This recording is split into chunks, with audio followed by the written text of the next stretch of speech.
Thank you for tuning in and welcome to Errant Painting.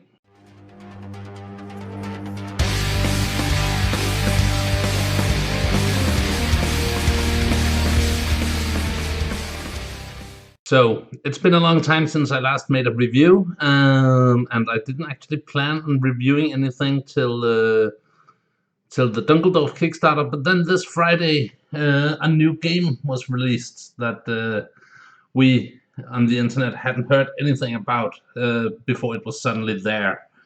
And it is, of course, Rain in Hell by Vince Venturella and Adam Loper, two YouTubers whom I follow and admire. Yeah, so naturally I had to get the game and have a look at it. And hopefully I can talk Mother Nurgle into playing it with me because, boy, I'm excited about this one. This game is print on demand, so there is no pre-order and no Kickstarter. You can get it straight away. And I ordered both the physical copy and the PDF, and you can see the PDF here.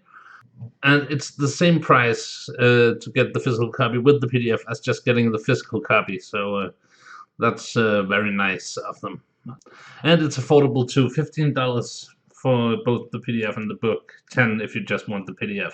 First of all, first impressions. It's a really nice book, nice layout. It have a very classic wargaming feel, which I like, with little sidebars of information and stuff like that. The artwork is stunning and mostly made with editing pictures of models, which is always nice. But yeah, you can see for yourself in a moment. I won't flip through the entire book. You have to get it for yourself if you want to see it all. But let's get into it. As said, the game is designed by Adam Loper and Vince Venturella. They formed a company called Snarling Badger Studios. And you can see here the table of content. This is 67 pages packed with information. There is everything you need to play in here.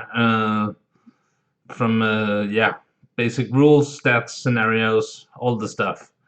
And even though it's a rather slim book, the game is not simple in the negative way. It's pretty straightforward, but there is a lot of special rules and skills and stuff like that comes into play, which gives me the thought that there is it's actually quite the advanced gaming experience.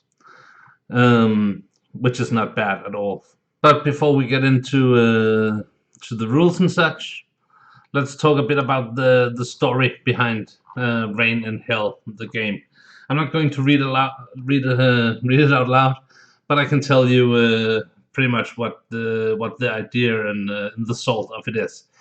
Well, Hell used to be a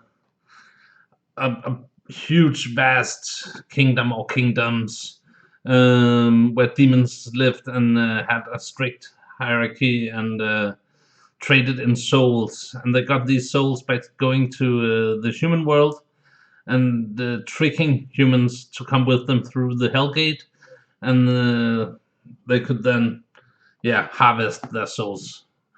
But it so happened that the humans caught a demon and figured out what was going on. And the humans amassed a huge army and went through the Hellgate and destroyed everything, killing the masters of Hell. So now Hell is in ruins, and the players of the game takes control of warbands or cabals with up to 10 demons who are trying to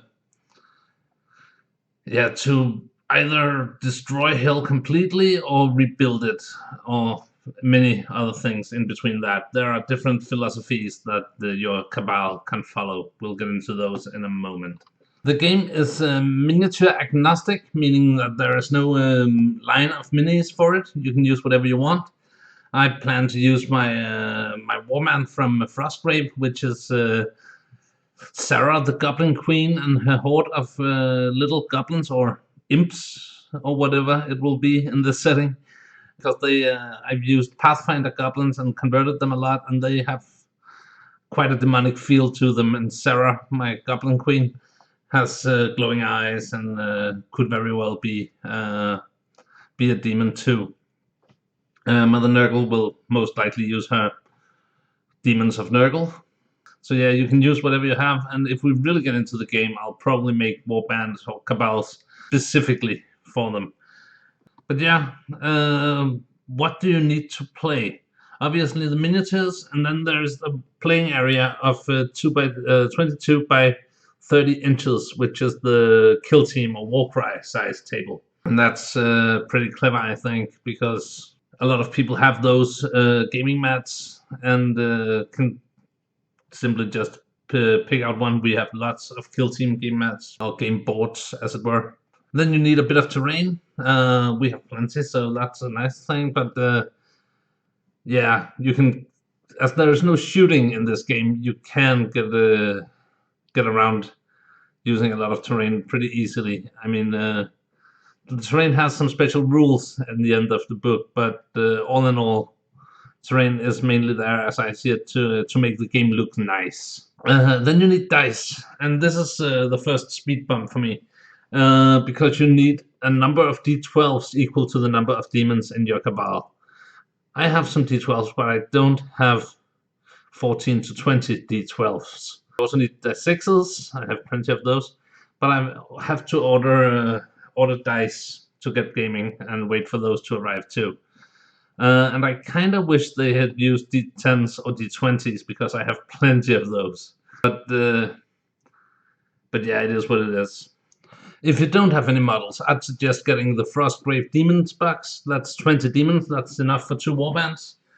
And it even has when you buy it, there's a link to printable wings if you have a 3D printer. I don't, but that's a nice touch. But yeah, 20 demons for very low cost.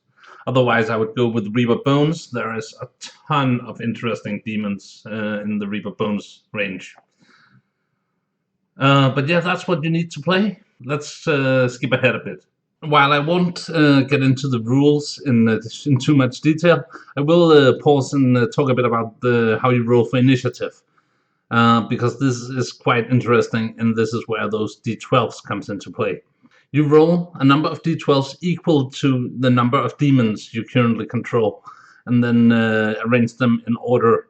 And your opponent does the same, and then you activate a demon using a d12. So as you can see in the example just up here, if you have 11, 10, 8, 8, 4, 2, then you count down from 12, and when it reaches 11, you can activate a demon. And the dice is not bound to a specific model, so you can activate any demon at that point.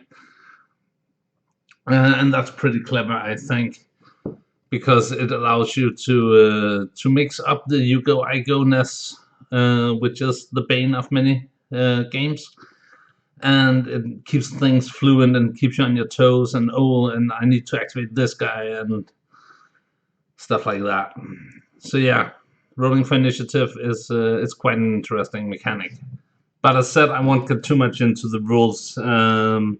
They are quite straightforward, quite simple, until you add all the tons of special rules and abilities that there are in the game.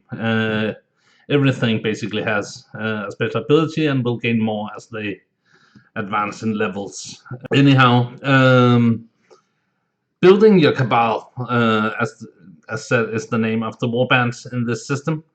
You start by selecting a philosophy, and then you create a leader and a devout, which is your lieutenant, your bruiser, mostly, depending on which philosophy you chose.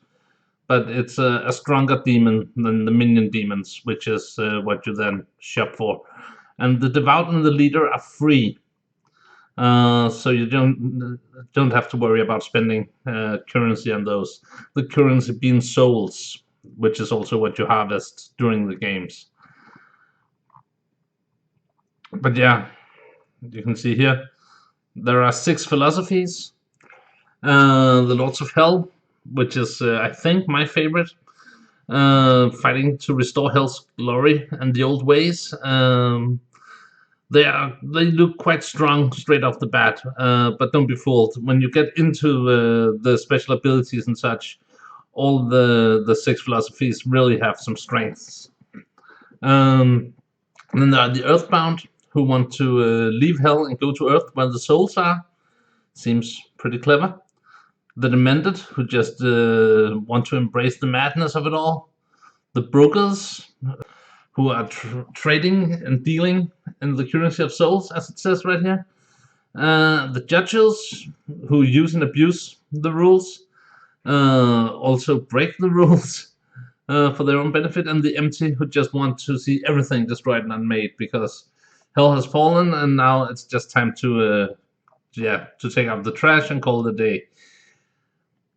And the philosophies, I think, is an interesting way of making sub-factions, because it tells more of a story than you find in many other smaller game systems. Skipping ahead to what I find most exciting about this game, and that is campaign play. Yeah, as with many skirmish games, this has an RPG feel where you suffer injuries and level up and gain relics and stuff like that. And there is a lot of ways that your demons can improve. Well, they can go out of action or be slain, as they call it, and suffer injuries, which might be negative but can be positive indeed. They can earn essences, which is basically skills taken from a soul, and they can earn relics. Essences cannot be swapped around, and but relics can, which I like. I kind of dislike in a game system when it's like, oh, you found this relic with this guy, and now he has to keep it forever. Here you can, as you want to, swap around relics between models. And there is a lot of relics and essences. And then there is titles, and this is really exciting because this is like in an MMO. When you've done something special, you can gain a title, and titles are unique to that demon. So another demon in the Warband cannot gain the same title. But titles, you simply add on the sheet. You add the title after the name of the demon, so they can become Region Slayer or Destroyer or Backstabber. Or, yeah, there's a lot. And not only are they cool because they give something to the monster's name, but they also have a benefit, something, a little bonus, which shows that, for instance, Region Slayer, you will increase combat ability when fighting enemy leaders. I think that's really cool. It will do. There will be some bookkeeping to keep track of when a certain title is earned. But it says out here that there will be a progress sheet to record demons and deeds. It's not there at this moment when you go to the website, but I'm sure it will be soon. But yeah, titles are really cool, I think. Then not only do they get skills from essences and powers from relics and benefits from titles, there are also levels, and they vary depending on if it's the leader, the devout, or the minions. So a lot of ways to increase in power. Of course, you can also hire new demons, and as your leader gets higher experience, you get access to more powerful demons, which is, I think, a pretty cool mechanic, that a powerful leader can attract the attention of more and more powerful minions. So yeah, that's the post-game thing, and I like that a lot. Then there is the scenarios. I won't get into them specifically, but I will show you how they are laid out, with how many players, what terrain you should use, how to set up, and an easy to follow little map showing deployment zones and relevant terrain or objectives. And I think that's very nice. It's really straightforward. So yeah, that's scenarios. Finally, I want to talk a little bit about the character sheet. This I am not too crazy about. I mean, it's a nice enough character sheet in some ways. I do like the dashboard for the dice, where you can have your activation dice and your soul dice. And the top part here is fine, actually. But when you get into the specific entries for the specific demons, it's a little messy. And there is nowhere to record experience, which I find pretty odd. But yeah, these the lines with the holes in them, well, they look good. they only serve to make the sheet more confusing to look at, and that's a shame. I think I might design my own character sheet and cut out the dashboards so you have those lying on the table, and then have a sheet with all the information next to it. This way you could also print on both sides of the sheet instead of having to have 2 pages lying in front of you. I don't know. Yeah, the character sheet could use an overhaul, I think. But hey, it's a very minor thing and not in any way a deal breaker as I see it. But yeah, that's the character sheet. So that's my review of Rain and Hell, the new skirmish game from Snarling Badger Studios. Adam has said on his live stream that he and Vince plans to do more games in the future, maybe do one a year or something. And I think that's pretty exciting news for all of us. I like these small one-off games, or not one-off, but where it's just a book and not a ton of expansions you have to buy all the time.